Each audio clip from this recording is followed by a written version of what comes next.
Hello friends, my name is Laura and I'm a mixed media illustrator. Today's video I'm going to be showing you my review of these Ohuhu Wailua cotton top watercolor pads. One is cold press, the other one is hot press, so stay tuned and watch me experiment.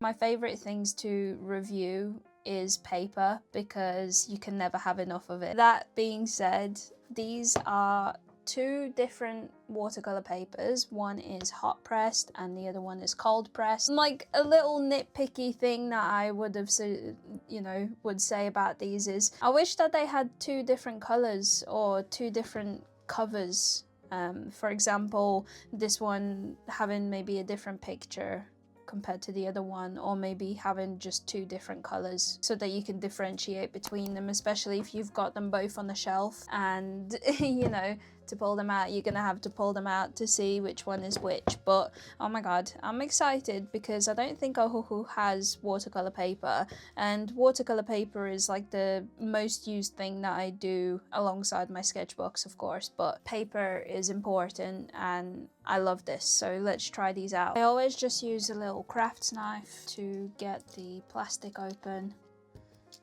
and best place to do it is at the back so that you know for a fact you don't cut anything important. The pads feel really nice. I love that. One of them is higher. The hot pressed seems to be thicker than the cold press. Is that normal? I could have sworn it's the other way around. But yeah, I don't know if you can see the difference, but hot pressed is the bottom one, cold press is the top one.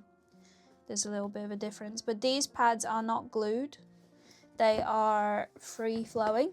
And I just posted on my Instagram a post of me struggling really hard to unstick paper from the pad, and these ones come unstuck, and I must say hot pressed paper is usually my preferred and my go-to, and this one is so smooth. Oh my goodness, I'm so excited to try this. I don't know how thick they are. They're pretty sturdy. They're pretty thick, so that's a nice sign. Okay, so the texture for the cold press is definitely very noticeable, and I'm liking what I'm seeing. It might be a bit too much texture for me, but I have been loving texture recently. I don't know what the hell that's all about, but I have really been loving texture. But I want to try the hot press as well and see how much I like that, because this one looks really smooth and I'm excited to try it. So the top layer is 100% cotton, and then it has an absorbent core, which is like the middle section, and then the actual paper is made from wood pulp support layer. So the top is cotton, whereas the rest of the paper is not, and that's quite interesting. I don't think I've ever seen that before. I'm not an expert in watercolor paper by any means, but it's just interesting to see how different kinds of paper can be made. So these pads are A4, but you can also get these in 9 by 12 inches, which is interesting. So you get 30 sheets, which is really good. You usually get way less in like a watercolor paper pad, but 30 sheets being 100% cotton top, acid free, is really good.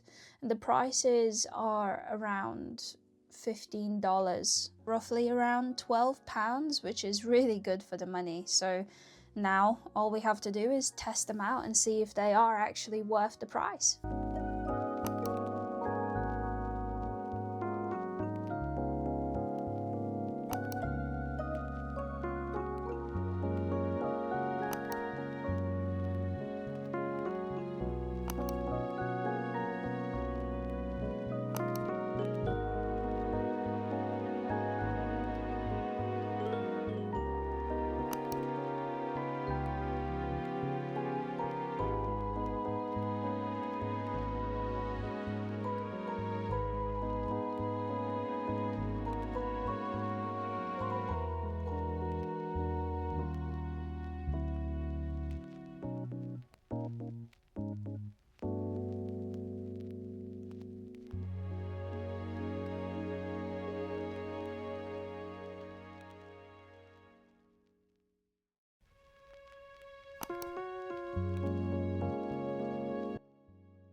Hello guys, it's been a while since I picked these Ohuhu pads up, but today is the day. I wanted to do some painting and I'm gonna try these side by side. So this one is the hot pressed, this one is the cold pressed. In my last session I tried the hot pressed. I have yet to try the cold pressed. So I found this wonderful reference from Unsplash of some nasturtiums, and I am so excited to have some in my own garden this year. My mum gave me a bunch of seeds from a different colored nasturtium, so I am gonna be growing a bunch of them and I'm so excited. So I've been gardening all day today and I finally came back inside to do some painting and kind of get ready for bed as well because I've got work tomorrow.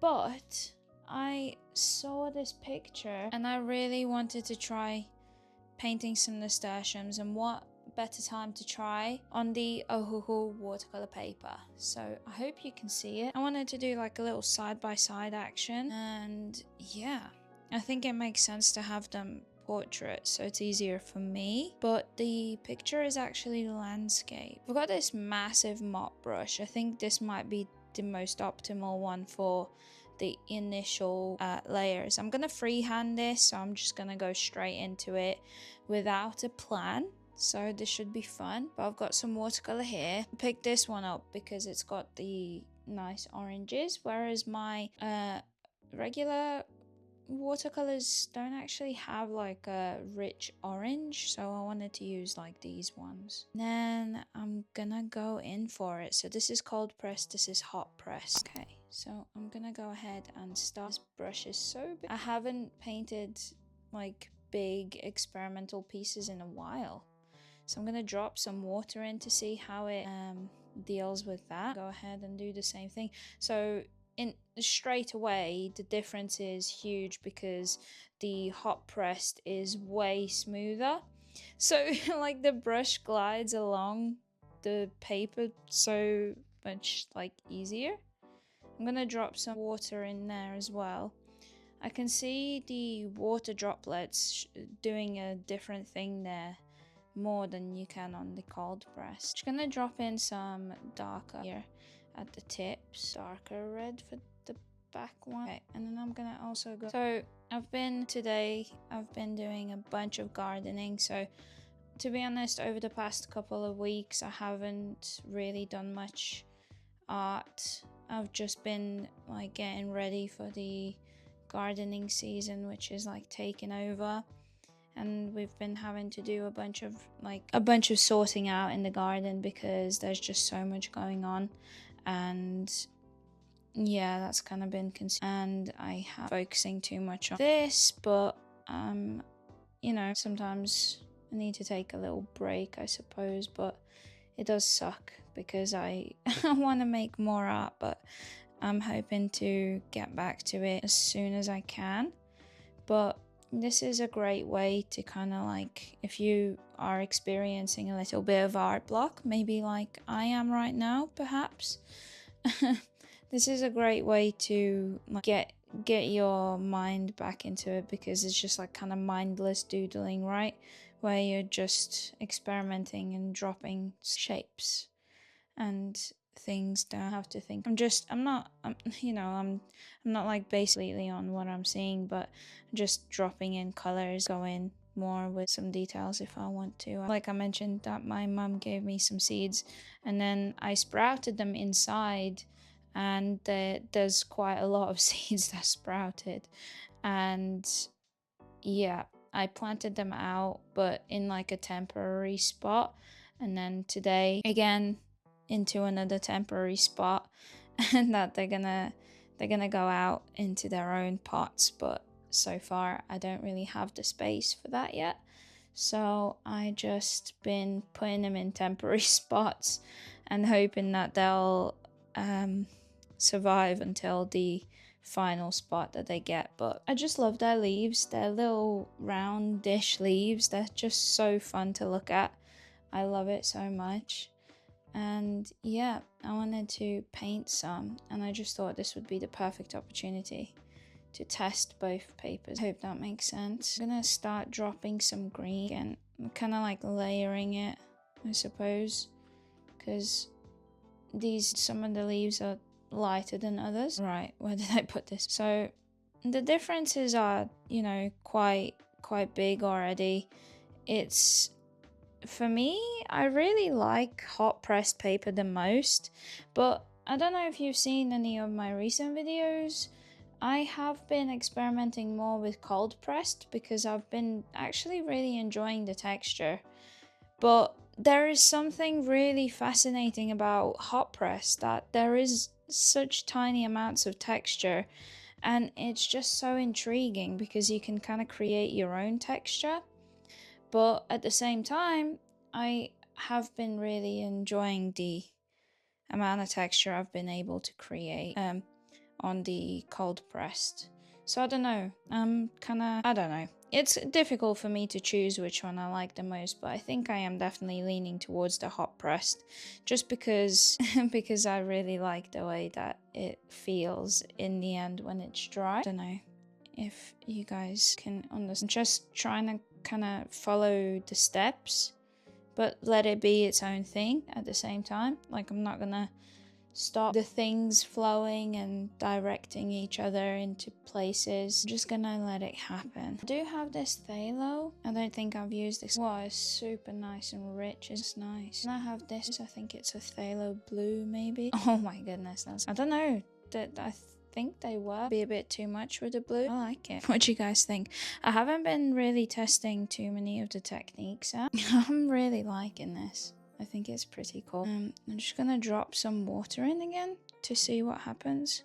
I'll do that here. I think water is a good indicator of how well it spreads and the things that it does on the paper, if any, of course.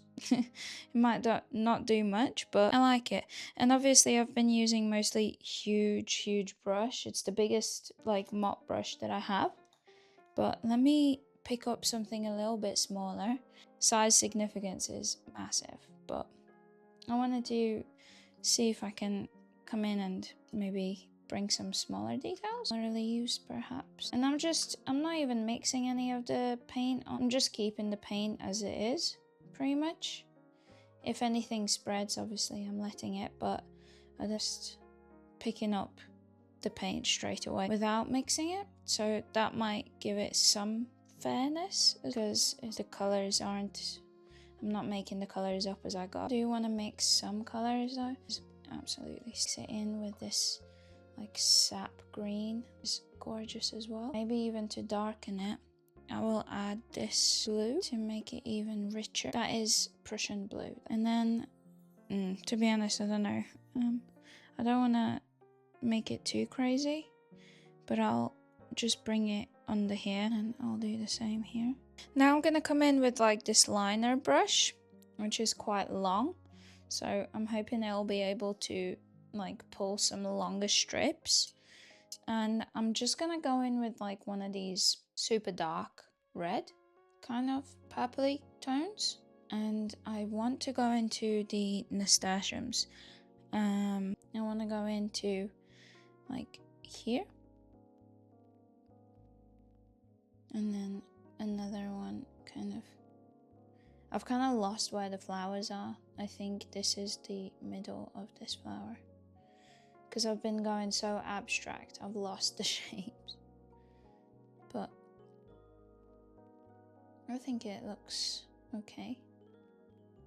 At the end, when it's dry, I can always go in with some pencils or neopastels, also to see what the paper will be like.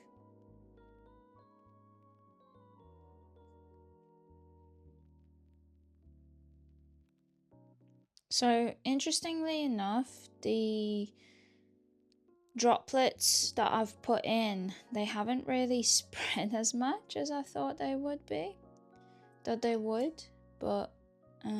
yeah, it's kind of staying in one place kind of. So I'm just gonna add some more water. To be honest, I thought it would spread a bit more, But maybe it just wasn't wet enough, maybe?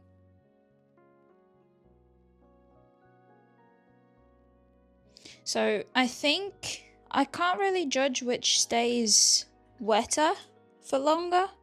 I think they're pretty equal. I really like what's going on in this section here. I don't know how well you can see on camera, but the water droplet that I put there in the middle, it's done a nice thing there. So I might do a couple more and see if that helps spread the paint.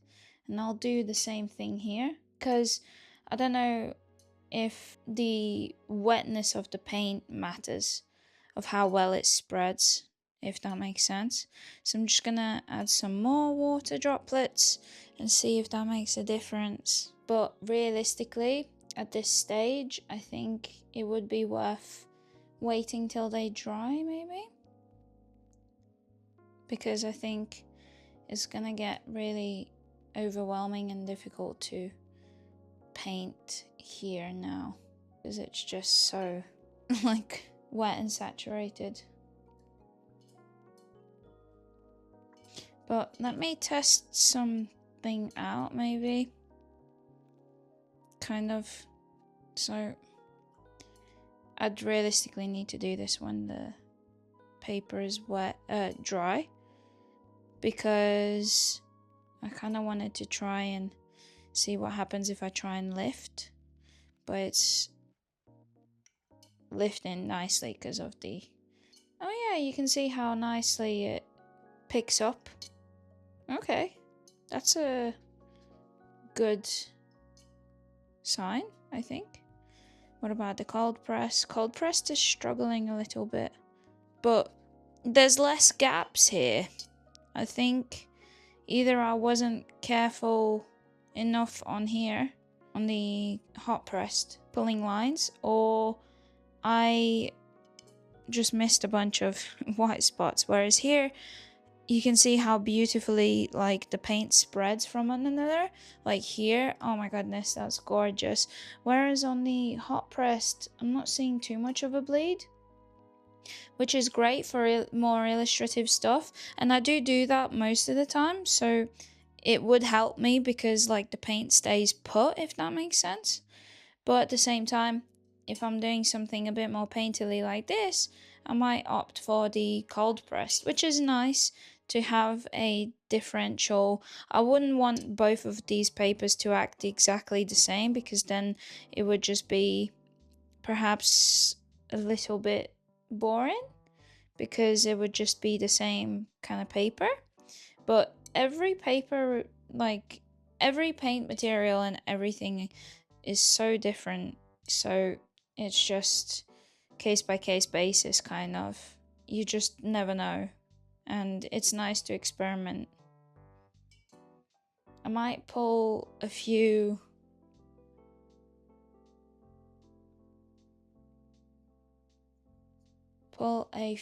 like scraggly lines just to see what kind of happens, and like maybe give some form, some shape. Oh, especially down here where I just made it wet. It's spreading really nicely. There we go. And then I might do some more.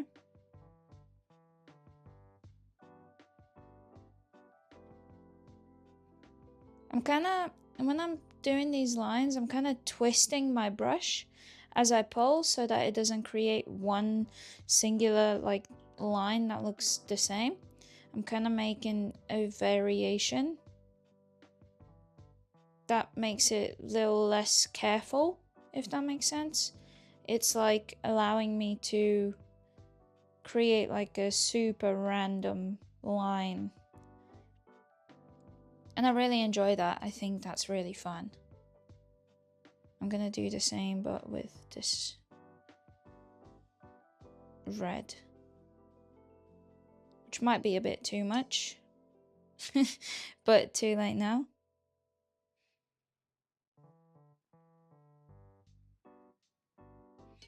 There we go. Now it's just looking crazy.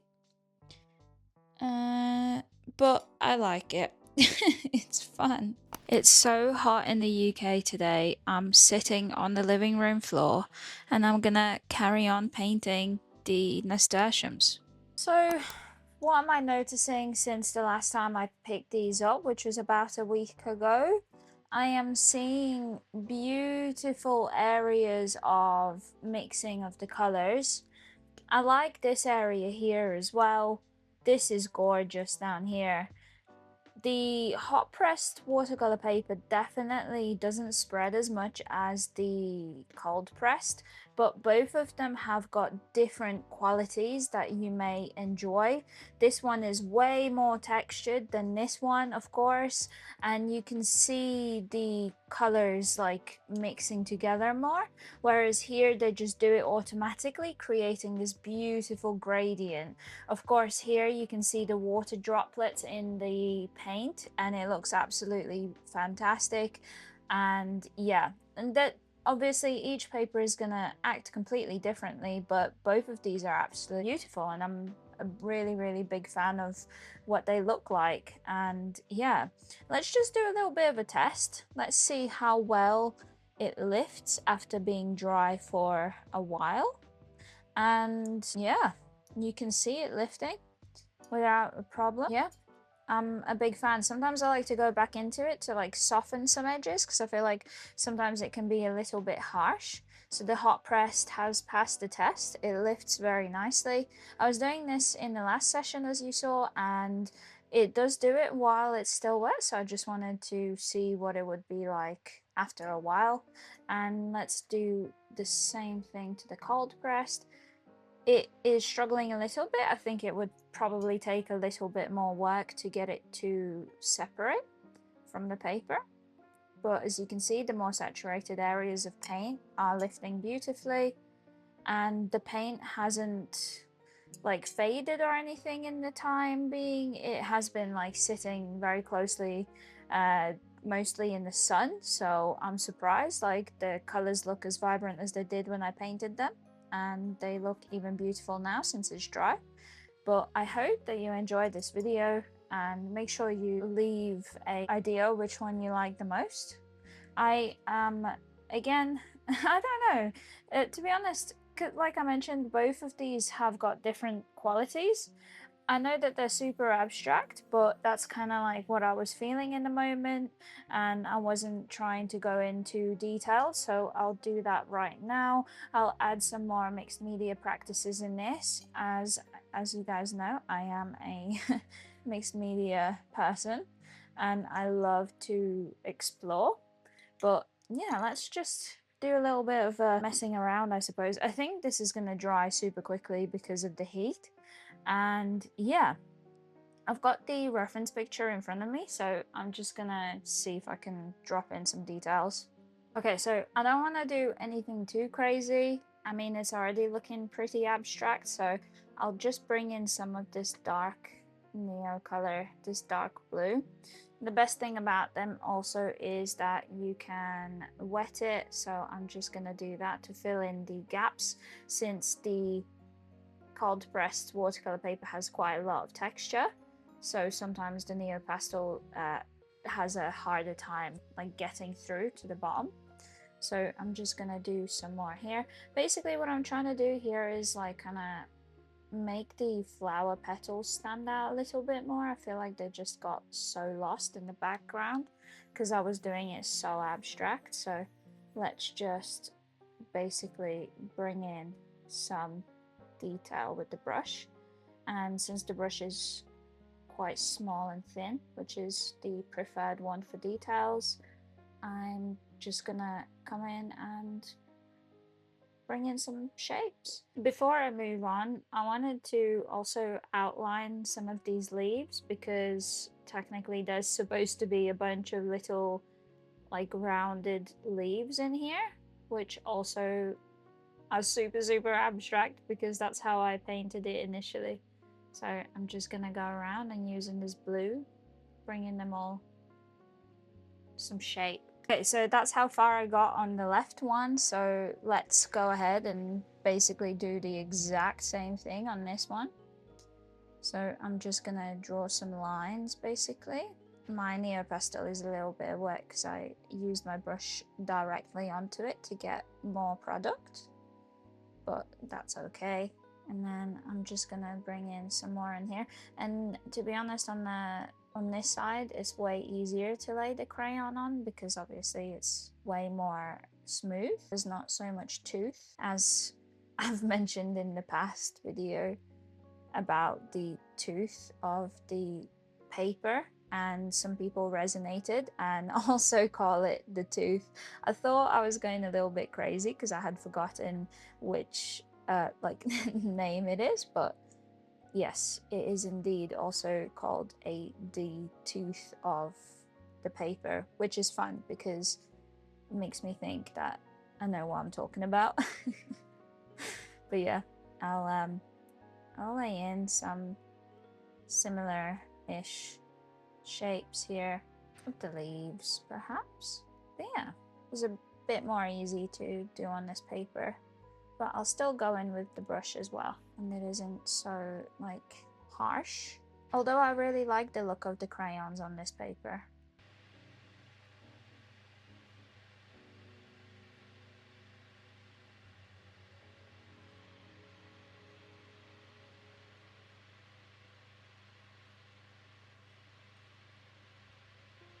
Okay, so I'm gonna go in with this lighter color Neo Pastel. I'm just gonna add in some bits into the middle where the yellow is basically from like the middle of the flowers. Again, wow, so much easier to lay on top of the hot pressed one. So, I mean, it depends what medium, like mixed medium, are you using.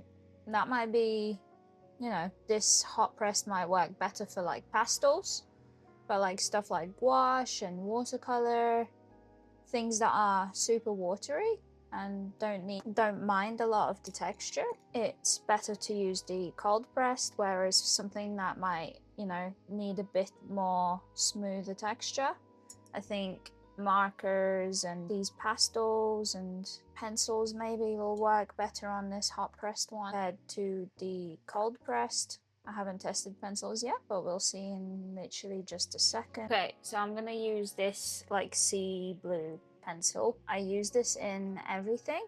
I really like a blue like this, especially this one that will let me do textured, like over textures. Look at that, like it does not mind the super texture at all. These are some of my favorite pencils, like the super soft ones, so this is literally perfect. As you can see, it's not scared of the texture at all. And now for these, of course, it looks gorgeous. It looks absolutely beautiful, especially over these dark background colors. Wow. And it does pretty well over the Neo colors too. So, wow. I love these papers. They're so versatile. You can really go crazy with the medium, as you can see. I wonder what else they could handle. Like I mentioned earlier, make sure you let me know which one you like the most, which one you think work best for you. I think I'm definitely going to be leaning towards the hot pressed, but I think I'm biased because I always use hot pressed and I really like the textures it allows you to do, but also keeping it quite smooth, especially for scan work. I think because I scan a lot of my pieces in, I like to have a more smoother texture, but this paper is gorgeous with the beautiful transitions of the colors that you can achieve. Whereas as you can see, this one doesn't really like the overwhelming like watering, but for mixed media, it's absolutely incredible. I can't even like recommend these enough. Like I've tried watercolor papers from different brands and stuff, but this one I think favorites because both of these, like, look at how absolutely beautiful these colors on here look. Wow, so impressed. But yeah, thank you so much, Ohuhu, for sending me these papers to try, and I hope you also give them a go and see what they're like. And yeah, I definitely recommend these. I mean, I'm always very honest in my reviews. I don't get influenced just because it's a brand sending me something. As you know, usually upfront about what I like and what I don't like. And yeah, these ones are definitely tomato approved. Okay, so thank you so much for watching, and I hope you enjoyed the video, and I'll see you in the next one. Bye!